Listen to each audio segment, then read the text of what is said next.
Hello everyone, my name is Cynthia Rios and I serve as a lead content creator at YouNancial. And today I will be describing ways that you can save money in the kitchen. So this isn't aimed towards anybody in specific. There's no criteria that needs to be met.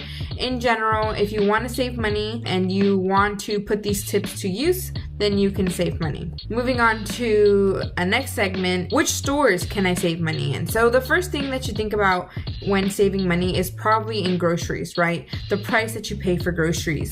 And this depends if you go to grocery outlet, maybe Whole Foods, Trader Joe's, Food Max, right? They have their difference in quality of produce and meats and goods, as well as their price, right? So which store should you go to? Which is the right store? Which store meets your needs, right? Depending if you have any dietary restrictions or just depending on the quality of goods that you want to consume. There's no right store to shop at. I personally shop at a variety of stores. Sometimes I go to Safeway because I like their French bread from Safeway, right? And often I get their milk from Walmart because it's a little bit cheaper. I drink lactose milk. But sometimes I go to Trader Joe's to buy their chili flakes that I like for my fruit.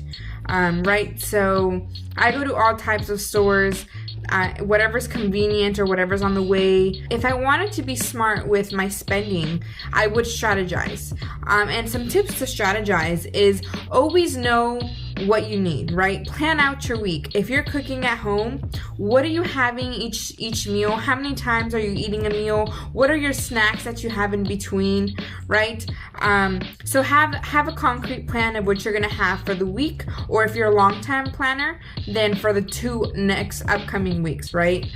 So I typically plan on a weekly basis, depending if I have school or work or if I have any extracurricular activities. That depends on what I eat for the week, right? If I'm out and about, I tend to make chicken salad where I can eat it cold anywhere. But if I'm gonna be home, then I can make some home enchiladas, chicken enchiladas, right then and there when I'm hungry. So it all depends on your own schedule, and this is for me, I'm speaking for myself. So after you determine what you're going to eat for the week or for the 2 weeks, that's when you start observing. Make sure that every time you go to the grocery store, you observe the prices and you recognize the sales that they have going on. So sometimes if you're a club member for Safeway, they have reduced prices versus if you go to Trader Joe's, the prices are always the same. But at Trader Joe's, the prices tends to be lower regardless, right? So observe those different prices and observe at which store you can get the most. For example, if you go to Costco, everything tends to be $10 to $15, right, that you purchase, but the quantity is in large amounts. But then just because it's in large amounts doesn't mean that it's the right thing for you, especially if you live alone or if it's just you and your partner or you and your parents, right? So make sure that you shop based on your personal needs. Don't buy something just because it's cheaper, right? So do an analysis, and it's a quick analysis. You don't have to take days thinking about it. It's a quick 2-minute thought process that will allow you to save money. Now I'm going to go into some general advice that you should consider, such as cooking at home. Eat at home more often, right? Don't always go out. I tend to eat a lot of In-N-Out and a lot of Chick-fil-A. Those are my main 2 fast food places. But oftentimes I have food in the fridge, right? So try to eliminate the times that you go out by making food from what you already have or by reheating up some leftovers. 2, what I just talked about, this is meal prepping, right? If you're gonna know what you're eating for the rest of the week, meal prep. If you want to eat the same meal every single day or whatever suits your needs, right? Meal prep. Have it ready, plan it. Sundays tends to be lighter days for most people, so if you can, take that day to really prep for the week. Buying food on sale and stocking up if applicable. So if you go to Safeway and there's a deal, I know I recently went to Safeway and I actually really love eating sugary cereal. It's actually one of my weaknesses, sugar and cereal. I used to eat a lot of cereal as a kid, so I really love cereal, and I love the sweet kinds, right? I don't eat the cakes. I don't eat the Cheerios with no sugar. I like to get the Honey Nut Cheerios. So there was a sale going on. It was buy 2, get 4 free. So I bought 6 boxes of cereal, right? I don't need 6 boxes of cereal. It probably takes me 2 weeks to eat 1 box of cereal. But because there was a deal going on, I bought 6 boxes, right? I ended up giving a few away to my family, but that's not the point. The point is that when you see a deal on food that doesn't expire very often, take it and hold it. That applies to cereal, granola, canned goods, sometimes flour or pancake mix, syrup, anything that can stay in your pantry for a few weeks, maybe even a few months, and it's on sale, purchase it. Because at the end of the day, you're saving money. Another tip is to eat leftovers, right?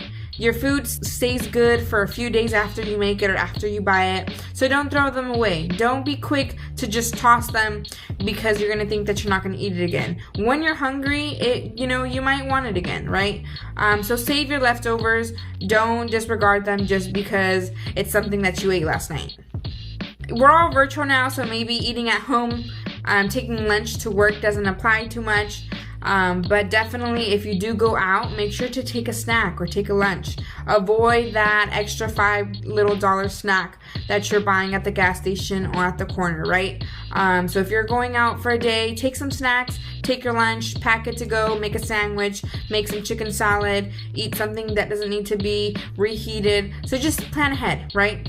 And then the last general advice that I'll be talking about in the video is using the same ingredients for multiple recipes. So I myself love to cook, and oftentimes I choose recipes that require the same ingredients. So I cook a lot of Mexican food. So a lot of the ingredients for Mexican food include tomatoes, rice, jalapenos, and chicken bouillon. So I use those same ingredients for most of my recipes. So I'm saving money. Versus if one day you're making lasagna and the next day you're making fried chicken and then the following day you're making ratatouille, right? Like completely different ingredients. You need different meats for all of those, right? So try to stick with the same ingredients for the week so that you can reuse them and save, right? Oftentimes, for example, when you use celery, it comes in a bulk, but typically for one meal you use maybe 2 or 3 pieces of celery and you have a remainder. So think about what else you can use the celery for. Maybe one day you can make some soup and add some celery, and then towards the end of the week you can make some potato salad with some celery, right? So try to utilize your ingredients to the maximum so you waste less food and so you save more money.